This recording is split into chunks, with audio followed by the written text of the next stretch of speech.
Hi guys, Miles Hippolyte, Day in a Life.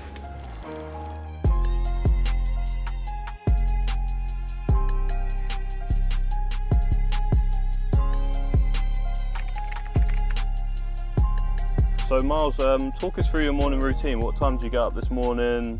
Have you had breakfast already? Like, what's like an average day for you when you've got training? So an average day would usually be me waking up about, well, my alarm goes off at 7:40, but I wouldn't say I always stick to it. I've always been great with that, but where I live, it's a bit easier for me to travel in, and the journey's not that, let's say it's not that bad. So it takes me about 30-45 minutes to get in. So yeah, I'll probably leave my house about 8:15 altogether, 8:20, and then sometimes get hit with traffic. But most times it's actually all right. It's so far it's been alright. I've had 1 or 2 days where it's caught me off guard. But yeah, just that journey straight through and then to training really.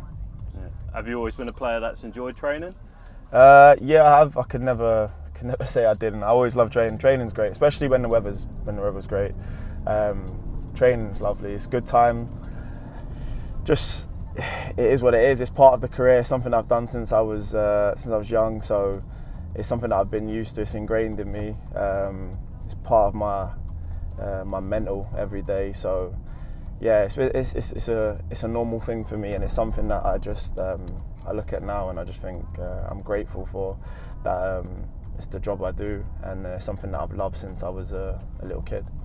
When was the moment in your career that you realised you kind of made it as a professional footballer? When would the time? Well, I'd say I always believed I was going to make it from when I was younger. I think you have to always have that in your self-belief when you're young.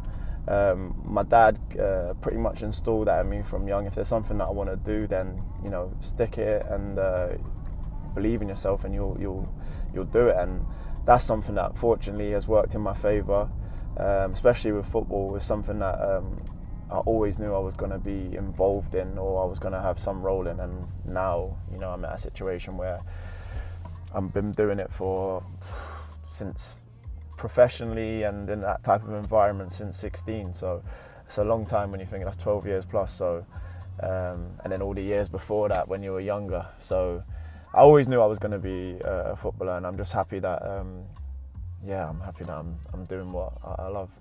Yeah. Do you ever wonder about what else you'd probably be doing if you didn't become a footballer?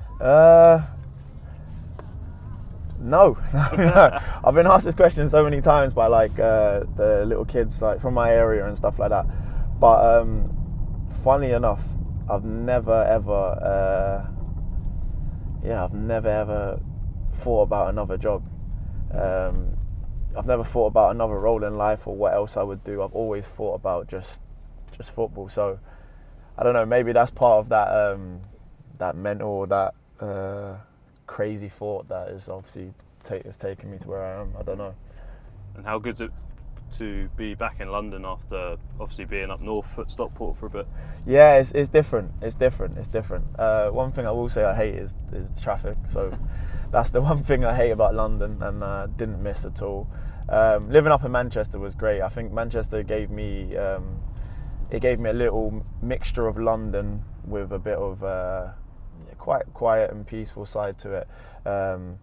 But yeah, it's lovely being back in London, being back around family, spending time with people that I haven't seen in ages. Most of my family live within some from small as 5 to about 30 minutes away. So we're all in the same region of West London, Notting Hill. So it's good to be back. It's good to spend time with them, especially my mum and stuff like that. I didn't really get to spend much time with her since the age of 18. I've always lived away. Wow. So it was always she would travel up to where I lived or whatever. So it's good spending time with her now. My little brother, my older brother, my dad, I get to see him a lot. He comes to games. He comes to nearly all my home games. So yeah, there's so many people that I haven't seen in over such a long time that it's actually a blessing to be back this way and to spend time with them. And I know for themselves they find it exactly the same. And yeah, it's been a blessing. It's been a blessing, so I can't deny that. And how do you rate your season as a whole? Obviously, it's been interrupted by injury. You made your first start on Saturday since November. Yeah. How have you rated it as a whole? So, for me, it's been frustrating. I know my quality and I know what ability I have and what I could added to the team and what I have added to the team in earlier segments of the season. The injury side has been the most frustrating. I think this year it's been more frustrating for the fact that it's been smaller injuries and then everyone's a new little niggle that was happening. Whereas before, I never really had any niggles. I never really had any of these like little problems. But for me personally, the season's been hard, but the team's done well to put themselves in this position, and I'm just grateful that I'm back. I'm fit at the moment, fully fit. I'm just trying to get myself back to being where I was at the start of the season to probably the time of injury around November time. So just trying to find that form again. Obviously, it's going to be hard because I'm doing it in such a short period of time. Yeah. But you know, I think that's something that you kind of rely on a bit of instinct, a bit of age, and just try to understand how your body works and try and get the best out of yourself. And that's what I'm going to try to do for the team and try help as much as I can to hopefully get us over the line. Do you think being a lad that grew up in London, the opportunity to reach Wembley means like maybe that little bit more? I would say so, yeah. I would say so for me. So this will, if we do reach Wembley, and I'm hoping that we do, and I believe we have the ability to, and I believe we have the team to. Us getting to that Wembley, the pinnacle of football, as they say a lot, is a massive dream. I said I've been there once. I had an unfortunate ending the last time I was there, but for me, when growing up, as I said many years ago when I went there, I used to drive past this place. With my auntie, I used to go stay at my auntie's, and Wembley is where she's from. Yeah. So I used to see the stadium all the time. Me and my cousins used to go and play football around the corner from there. We used to play in the garden and in other football areas where Wembley is in sight. So it's a dream in that sense of things that, you know, now I'm back this way, that I'm actually able to play in Wembley, and also my family are all from here. So it's a game where not just one or two members can come. It's a game that a lot of family members can come to and be able to see, you know, me play, which a lot of them haven't seen in years. So it would be something that would be great, and a great achievement again. Yeah. When your family come and watch games, do they give you much feedback on your performances? My old man always does. My brother, not so much, because I think my brother's a bit more sits on the fence with a lot of things. My dad though, yeah, my dad's always quite critical of my performances, but he's been like that since I was young. So if I scored a hat trick, he would turn around and say to me that wasn't good enough. He should have scored another 2 or something like that. So that's always been his kind of mentality with things, that there's always more that can come. Yeah. But yeah, I've always been used to it, so it's normal for me. But there's someone else who, like my friends who would come and listen, they'll be like, "Well, your dad's being a bit harsh on you." I'm like, well, it's just normal. That's just what I've been used to. But when praises are due, there's always, you know, they're always given. So I'd always say, you know, I'm happy that family are there to watch mostly. So yeah, any criticism I'll take. Was it quite a mad feeling when you signed like your first autograph for a fan? This is many years ago. You're going to laugh about this as well, because my old man used to make me do signatures when I was at home. So actually growing up, he used to make me do signing. He was like, because he asked me one day, like, I wanted to sign, just show me how you would sign. And I was like, I've done it. And he was like, that's not good enough. And I think like the wording was like not great, like this way I done my sign. Do you do a little number on your signature? I do it now. I didn't used to do it before, so it just used to be my name. Before when I was younger, and he was like, no, you need to have it like a bit more professional, because if you're signing off on documents or whatever as you get older, you're going to need that. But if you go down the path that you're going to want people to be able to read your signature properly. So he had me like doing that for I wish I could find the books from when I was younger, but he had me doing that from very young, just practicing that. So then now as I got older, it just becomes a natural habit. But I've changed it up a bit now, so I've got a different technique to what I had before. And then does the number 21 mean something to you? So the number 21 does mean something to me now. So my lucky number is 11, always been 11, but the number 21 means something to me now because when I was at Stockport, that was my number, that was my thing, that was something that I felt I had like a massive connection with the fans with.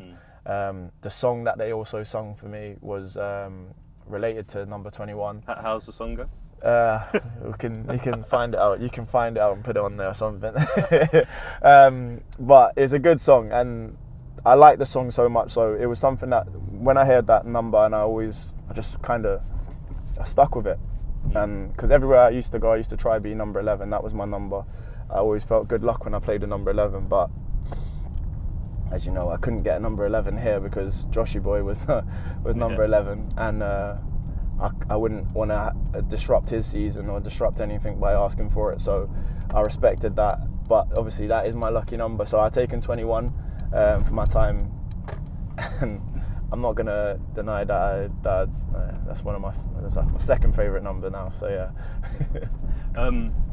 I'm pretty sure Josh was who you voted for as your player of the year. Is that right? Player of the year? You said you voted for your little bro. I'm guessing that's him. Josh is like my little bro, but there's someone that is my little bro in this team is Isaac. So yeah. Because we spent a lot of time together. When I never had my car at the time when I was moving back and changing over, he used to pick me up and drop me off, even though he didn't really drop me off home, which would be quite a bit. Would swear, but there's no point saying. He used to drop me a bit further away from home, and it used to take me a little bit longer to get back, but I was always grateful and thankful for him doing that for me. So yeah, it was a blessing. Yeah, talk to us about Oggs. He's played a lot of games for someone of his age. I think he's played over 100 games for the club now, obviously come through the academy. Is he someone that's perhaps told you a bit more about the background of the club and the history of it? Yeah, I think Oggs has been a very long time. I think he's just done over 100 games, I think it was. So I might be 102, 100, and maybe just the game gone. But yeah, Oggs, we've spoken so much in the car. We've spoken about everything. He's an interesting character, probably one of the most. He reminds me of my little brother so much. So when I speak to him, he's got the same kind of mannerism, same attitude, the same kind of thought process and quick witty answers as my little brother. So that's why obviously I call him little bro. So yeah, we've spoken so much about football. We've spoken about football life and everything like that. And he's talked to me about the club, himself, his personal goals and what he wants to achieve. And like I said to him, you just got to keep working hard. I think for him, there's things that he can work on as a player, and he knows that as well, which is the good thing. He doesn't just look at it and go, well, no, I'm good enough or whatever. He actually understands that working hard and putting in the time and graft himself, working on things that maybe not his strongest points and making them better is something that you don't really get in, I'll be honest, you don't really get in many young players, but he shows that on countless times. And there's a group of them that I like that, him, Sasu, Josh, Nerfs,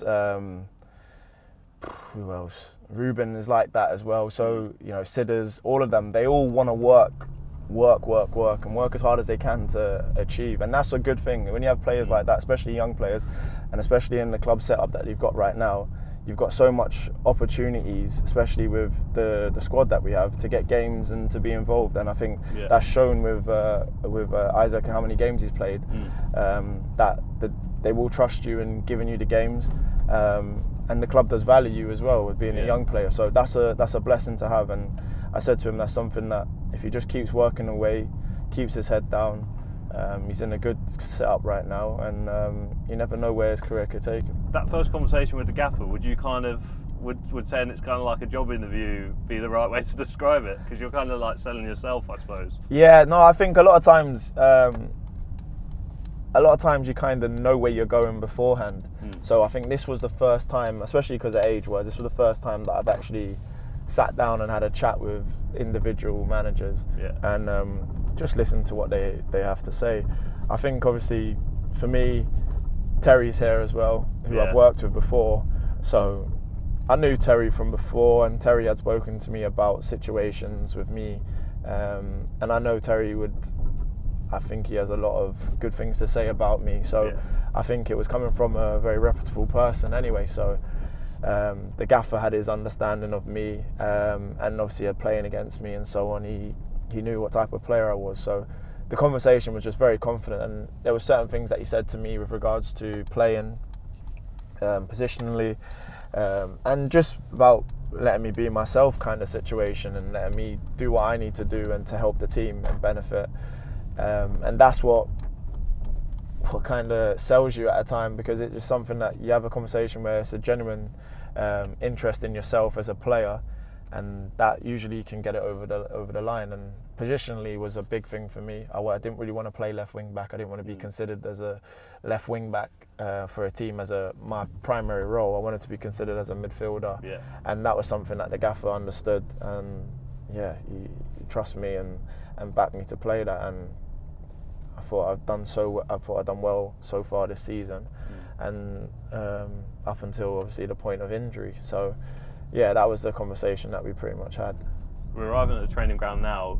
Who's likely to be first in? Usually Isaac. Isaac's first in. So he's usually the first man in, and his car's there. As you can see, Josh is there. A couple of the boys are in as well. And what we're going to do now? What's your plans now? Obviously, you've got a bit of time until start training. What's the process? So I'll get in now. I'll probably go in, go put some eggs on for Bolg, ask Albs to sort me out with some eggs, and then I'll eat upstairs for a little while, go down, and probably just chill in the change room for a little while, get a rub, and then after getting a rub, I'll get myself in the gym, have a couple of stretches, and then that'll be me sorted.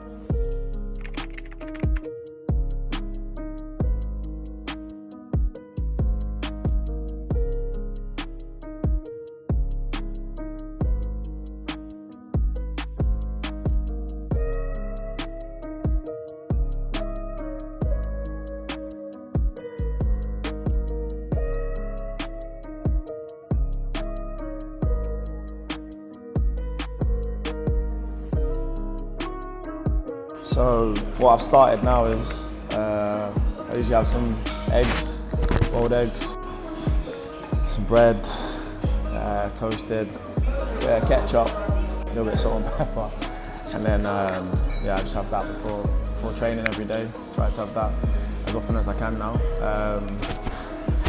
And then once I've had all of this, I'll go down and get a rub on my hamstring, and then that's it. Start my day really.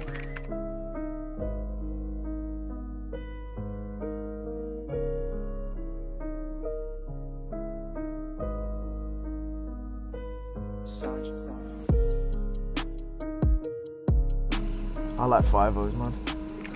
That's what I grew up on playing when I was younger. Five-a-side. So. You play cage football? Yeah. Nice. I used to do that when I was younger.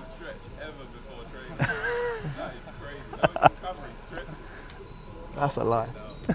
That's an honest lie. When you played cage football, what kind of football shirt would we find you playing in? Do you know what? I used to always play in Benfica. Benfica? Yeah, or I'll wear a Man United top, but... Benfica, was that just one you just got from Sports Direct? Nah, it was my brother got it straight from Portugal. Oh, amazing. And I had that top for years. I used to wear that. That was like my favourite top. Or I wear a Man United one, but I'm an Arsenal fan. It doesn't make sense, but it makes sense. How would that happen? Don't know. It just had Ronaldo on the back, and I like Ronaldo, so I used to wear that. What's it like off the pitch, planning stuff in your personal life around the football calendar? Is it difficult? Yeah, I feel like holidays is probably the hardest thing. Like now we're coming towards the off season. Yeah. Well, we're in off season technically. I haven't booked no holidays. I haven't booked anything to go away or anywhere to go away. So for me right now, it's just more focus on getting this job done, and then I can look at treating myself for something after. But yeah, I feel like that's how I've always worked. I've never actually had anything. I can't remember a year I've actually had something booked to go on holiday. I only literally do it as soon as the season's done, and then that's when I start looking. You ever done one of those mid-season training camps where you kind of go abroad or anything like that? No, not really. Nah, I've never done a mid-season. Do you think those are a good idea? I mean, it's each their own. Some clubs do it, some clubs don't. I understand why some of them do it. I think in Scotland they used to do it quite a lot for the Premiership break, winter break, sorry. But will it benefit? I don't know. Something that maybe if I tried it, who knows, might enjoy having a mid-season holiday / workout. With the second leg coming on Saturday, how do you feel? What do you feel is the best approach? Obviously, we want to get a positive result again. Yeah. But yeah. As I said, we just got to keep doing the same thing that we've done all season. Just work hard, be determined, and just try our hardest to get the result that we need. We're in a good position right now, so that's a blessing. We worked hard in the first game, so the second game just got to be pretty much the same thing. For me personally, just stay fit. That's what I'm just trying to do. That's the main thing. I know a lot of boys making jokes. This is the first time me stretching, but this is literally all I've been doing to try to get myself back to playing state. So yeah, I'm gonna keep doing that. 100%. Look, you got a nice little crowd there just watching. You want to say anything? I'm just interested to hear what you Just talking about you and talking about how great you are as a finisher, the history of Pigs. Don't waste your time, mate. Carry on stretching. So I take it he's the biggest joker in the squad, or one of them. He is. This is probably like my first time spending or being around Pigs, and probably one of the funniest guys I've ever met. Good character, very good character. Yeah, very good character. So just finished stretching, a bit of prehab, done the rubs, well, the massages, and then now we're just going to get ready to go train up the road. So yeah, catch you in a bit.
These origins are clever. They let the bike swim. 3, 4, 5, 6. Hey, what's the round, boys? Never been the origins, that. Very clever. You want to get them a couple through the middle. Well, we only got one.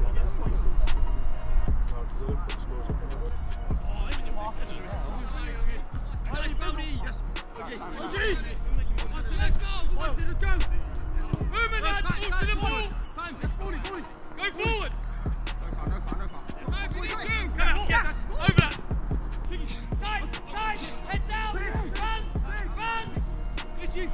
Big! Yes, on you! Right! Come on, you! No!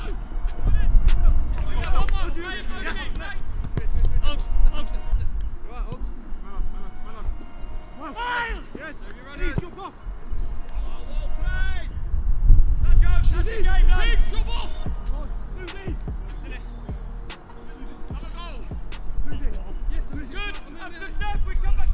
day in the life of Miles Hippolyte. See you guys at the next game.